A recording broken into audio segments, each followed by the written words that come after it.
Yes, hi, this is Prashant Kumar. We are talking today about building and maintaining relationships with multifamily brokers. I'm a certified commercial investment member, CCIM. Here at Cashflow Champs, we are helping investors gain financial freedom through passive investments in real estate.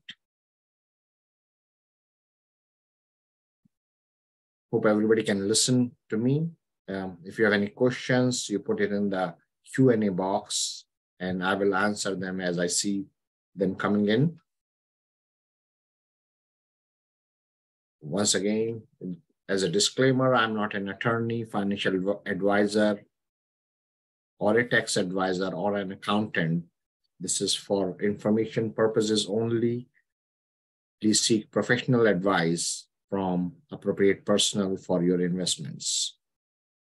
I live here in Long Island. I have a wife and 2 kids.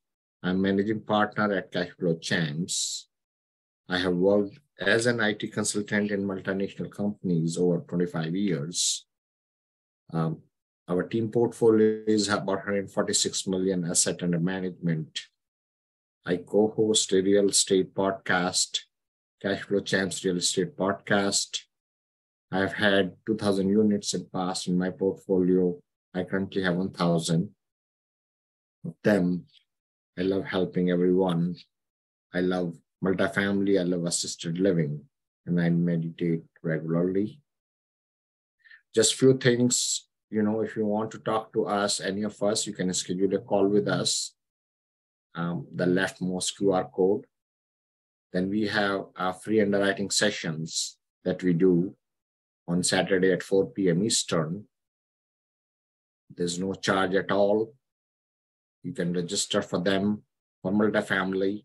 And if you want to become part of our inner circle, you can apply for it. There is a waiting list there. It's a small group of people whom we do the deals with. You are welcome to join, or at least put your name so that, when spot opens up, you could be, we can discuss it if you want to join. So 3 QR codes, take a screenshot of that, and see. So what are we going to talk today? We are going to talk about the importance of broker relationships, what these brokers can do, how should we contact them, and much more. That's the topic for our conversation today. If there are any questions, guys, again, please put it in Q&A box. But just want to make sure that everybody can hear me correctly. Put it in chat box or Q&A box. Yes, you can hear me correctly. That way, at least I'm not talking to myself only. And sorry for the background noise. Today is a, day when they cut the grass. So somebody's outside cutting the grass. All right, let's see.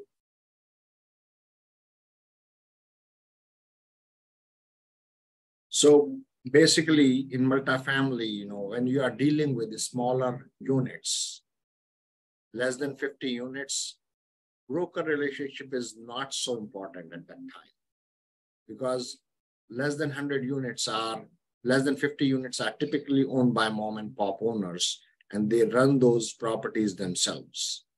And they try to keep all the controls among themselves, and you can market them and you can buy the property directly from them. But as you go into more professional world, anything beyond 50 unit, almost everything goes through the broker. After 50 units, almost everything goes through the broker. So we buy deals, we at Cashflow Champs buy deals from the brokers. We buy the deal from them, and typically there is a handshake. We say that when we are ready to sell, we will sell through you. So we end up building a relationship with the broker. The broker is getting commission up front in the deal, and they are getting commission at the back end also. when we are ready to sell. And it kind of builds a relationship with the broker. So, I mean, we typically deal in more than 100 units. So almost all the deals that we have bought, actually 100% of the deals that we have bought through broker relationship only. Once you have established those relationships, these brokers call us and ask, what do you think about a deal? The deal that they may have with a seller. So they spend a lot of time hunting for the deals, and it is for us to, and we have the relationship with them. So they come back and they give us the deal, basically. Really, that's how it works. It is as simple as that they come, because of our relationship, they call. And I mean, many times when, we don't put a good offer on the deal, but still the broker knows that we can close the deal, and they push us hard in front of seller. We have had many instances like that broker, we put the offers, our offers were not the highest. Brokers came and basically, they wanted us to take the deal because they knew that we would close the deal. So they pushed us hard, and we were able to close the deal even though we did not have the highest offer. So just so that you know that these relationships, broker can take the deal away from you, or they can put the deal in your hand. So one thing I wanted to talk about is in a commercial, in a bigger scale, 100, 200 units, anything beyond 50 or 100 units, there are only handfuls of brokers, handful of companies which control the deal. It is like a small group of people. I don't want to call it mafia, but the small group of people, small set of brokers who control the whole market. These companies hold almost all the market share, right? And they do not want that market share to go away. So basically, typically anywhere in any market, less than 30 people are controlling that deal flow. While in the residential broker, you have 5,000 to 10,000 brokers in any state, but in multifamily, you are talking about, 30, 40, maybe 100 guys in one market or in one state who control all the deal flow. So it is very important for us to not to burn our bridges with these brokers. Treat these brokers good. Make sure you do what you say or what you said you are going to do. So it is important, with these brokers. So we build relationships with these brokers. We build friendship. One is friendship side, one is business side. We meet them for lunches and for dinners. We build every time we meet. So one thing I must tell you: every time you meet the broker over lunch or dinner, they would always say that, hey, listen, I may have something off market which I want to share with you. Almost all the time, they come up with something, and they share the details with you, those whom you are talking on a regular basis. So there are many ways to build relationships. You can just send them text or emails. They get a lot of calls, basically.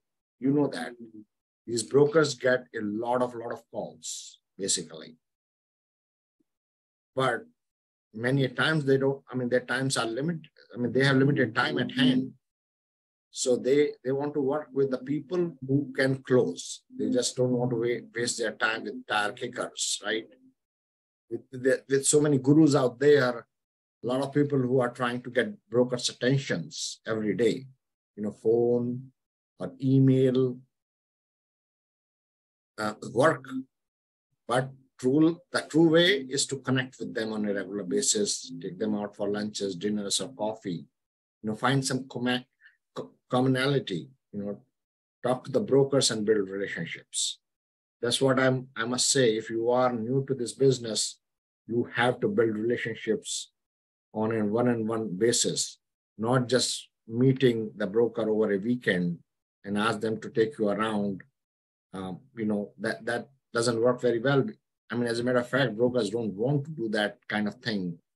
They don't want to take you around anymore over the weekend, because they know that you probably are not the strongest person. They want to spend their time with the strongest buyers. So you have to have the consistency of some sort with them. Basically, we have to have consistency when we work with brokers. Okay. So, I mean, sometimes brokers give you smaller deals. They may end up giving you a small deal. They want to see whether you can close those deals or not. And if you can close those deals, then they start taking you seriously. So if you are starting in this business, it's okay to do smaller deals. And once you do smaller deals, then you can jump into the bigger ones, right? So it's almost like they are giving you an opportunity to prove yourself. Once you've done one or two smaller deals, which are off market, then you basically go to the next level. They start giving you. Sometimes it's like nurturing the relationships. Brokers find smaller deals, they give it to you, you do those deals, then you go to the bigger deals. They find bigger deals. So it's like growing together, right? So that happens all the time. You want to spend time with brokers, and you want to make sure that, I mean, you are not hooks, you are not an empty barrel. You are there to take an action. You're not tire kicker, and you do deals. You do one or two deals in a market, in a selected market. Brokers would be happy because they are the ones who want to make money also from you. So you make money, they make money. So next thing I would like to talk about, whom should you talk to? If you are a new person, how do you connect with brokers, right? Typically, we say that rather than going to the bottom of the chain, you should try to go to the highest level. So our focus should, when we are in the real estate looking for the deals, we try to focus on listing brokers, right? We try to focus on listing brokers, and we try to talk to the topmost guy. If you go to Craigslist or Link or LoopNet, you look at the property. Typically, those properties are listed by an associate. You click on them, you click on those properties, you look at which company does this associate work, this listing person works. And then you go to the website and try to talk to the broker on the top, right? That's how I would try to connect with the broker at a higher level, up at the top, basically. So important thing is, you focus on listing brokers, and, if you have middle people, if you can, you should try to avoid, because if you are serious, you want to do the business with the topmost guy. So like in real estate, in a single family, you have co-brokering, right? You have a house that is listed on MLS, and one broker lists it, then another broker shows the property, they do the co-brokering. On commercial side, that doesn't exist too well. As I said, there are only a handful of people who are controlling the deal flow. It's not good that you are connected with the brokers who do not have any deal flow, right? If the brokers do not have deal flow, they will try to go to a broker who has the deal flow, and then they try to split the commission. Guess what happens? The listing broker would not want to give up half of the commission. So that co-brokering in this multifamily doesn't work very well. It works in residential because all the broker does is they put the property on MLS, and it is open in the market, and anybody and everybody can come and show the property to the future buyers, and they do the co-brokering. But in commercial world, this concept is very limited. unless you have a broker who is not able to find the buyer himself, then only they would give the listing to somebody to sell. So it is in your best interest that you connect with brokers who are already established and who owns the deal flow, right? As I said earlier, there are only few brokers in any market, anywhere from 5 to 25 people who control the deal flow. It is important that you connect with them rather than connecting with, the brokers who doesn't have any deal flow. So go as high in the ladder as possible, connect with the listing brokers and take the deal with them. There's no point you wasting your time at a lower level or wasting your time with the brokers who do not have any listing to begin with. I mean, who is not so active in the market. That's a waste of your time and your business, So sometimes, you go with a broker, you grow with them. As I said earlier, also, it's okay to grow with them because they give you the small deal and you take that deal, you execute that. So they build the confidence. So important thing, you meet them, you speak to these brokers, on a regular basis. What I say is at least talk to 3 brokers every week. If you are in this business, it is almost certain, imperative that you talk to new brokers every week. So if you are talking to 3 brokers a week, 3 new brokers a week, think about, in 6 months, how many brokers you would have in your Rolodex who could be sending you the deals. So if you are on the acquisition side and you are a broker relations person, you talk to the brokers, you look at the deals that they are sending. The other thing which I have not written here is once brokers send you a deal, for you to show that you are serious, you should underwrite that deal immediately within 24 to 48 hours. And then you go back to the broker and say, listen, guy, this price guidance is not correct. I'm going to send you my underwriting. Once they look at that kind of thing, that you are serious, you are starting to put LOIs, you are showing your underwriting with them, then they start taking you seriously. Otherwise, you are just an email address on their email chain. You are getting these deals. But if you do not interact back and forth with them, then it will not go further, right? So for you to go further, you need to take action. As I said, take an action, build the relationships with these brokers. And it's not too long. I mean, if you let's say, for an example, you pick a market, let's say Charlotte, North Carolina, right?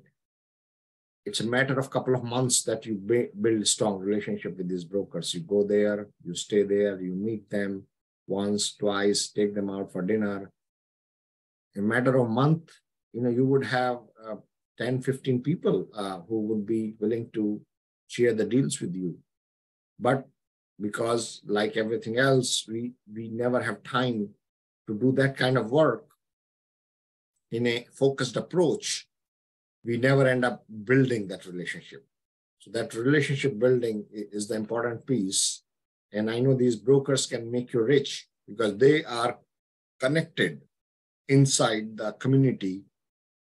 They sell the same property multiple times, right, to multiple buyers. So they know almost everything about the property. Some good brokers, as I said earlier, it's a small group of people who hold the keys, basically. And you need to connect with those people rather than all the peripheral people who do not have any deals at all. So I just wanted to communicate that in the syndication business, maintaining broker relationships is paramount. One broker can make you rich. He keeps on bringing a deal to you every 3 to 6 months. All what is needed is you do those deals and just keep on going along with them, basically. So at a high level, these were my thoughts today. And I wanted to, as I said earlier, those who joined late, if you guys want to talk to us, you can schedule a call with us. We have free underwriting sessions.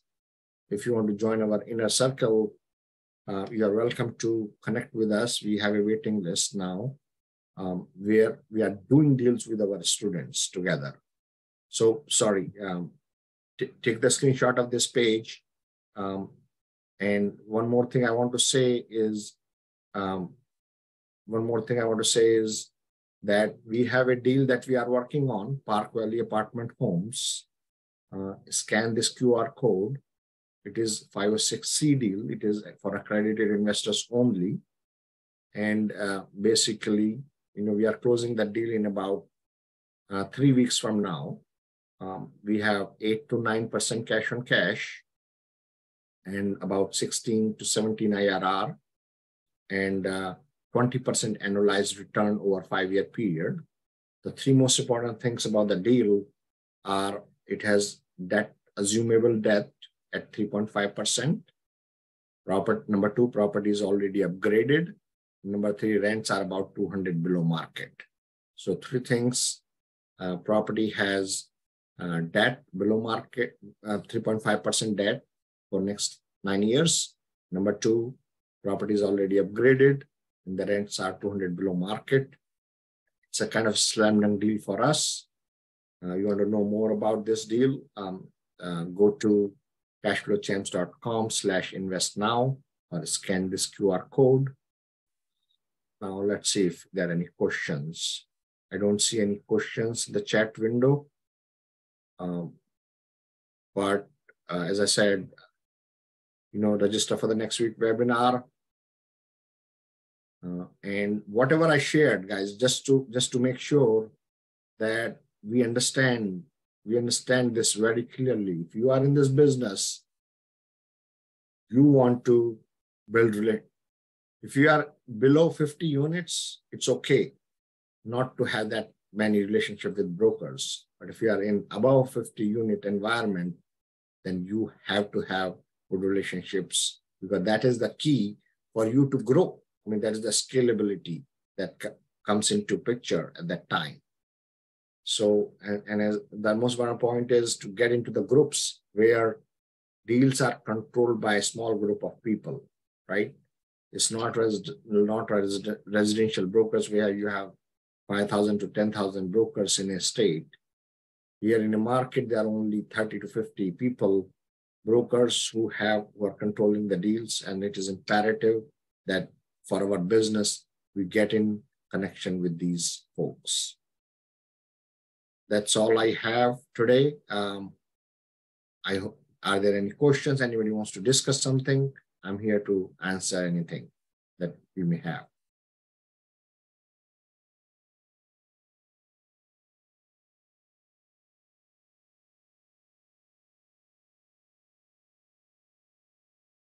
Sounds like that's a no. People are listening to me, but there are no questions.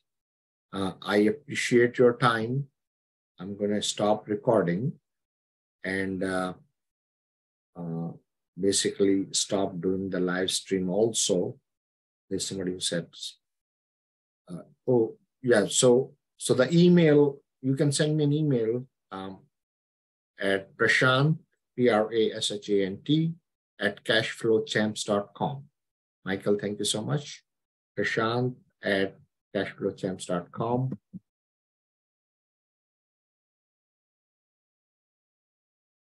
Yeah, chat is turned off. As I said, we are in all the Q&A boxes available for you to write anything. So I'm going to stop recording and we go from there. Richard, thank you so much. Appreciate you. And somebody's asking Michael, QSR web link. So let me share the QR code again. Michael, is this the QR code you are looking for? The property that we have? You can scan this or take the screenshot of this. and I'll show the QR code. Take the screenshot of it. I'm going to stay here for another 5 seconds, and then I will go to another screen where we have QR code for other things. But this is the QR code that you see. Do you see that? I think you guys see that. So I'm going to jump on to other QR codes that we have. These are our 3 QR codes. If you want to schedule a call with us, you want to join our underwriting sessions, again, these are free. And if you want to join our inner circle, as I said, we have a waiting list there, but if you want to join, you have to apply for it. And then we do the interview and then we go from there.